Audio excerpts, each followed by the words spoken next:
volt az az összeg, amivel játszott mindig? Akkor $100, hogyha ez 100. az, igen.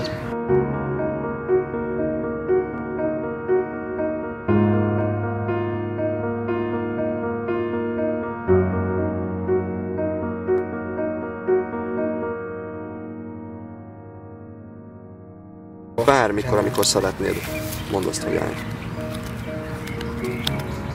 Állj. Ezt a lapot félretesszük neked. Jó.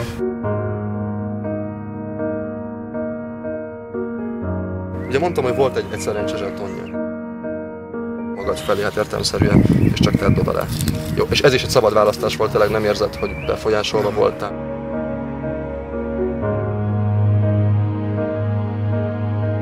Amikor úgy érzed valamiért, hogy te ott szeretnél megállni, akkor ott állj meg.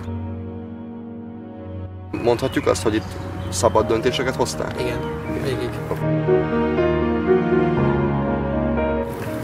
Ez elképesztő. Ez hihetetlen. Nem tudnál erre? Nem semmi.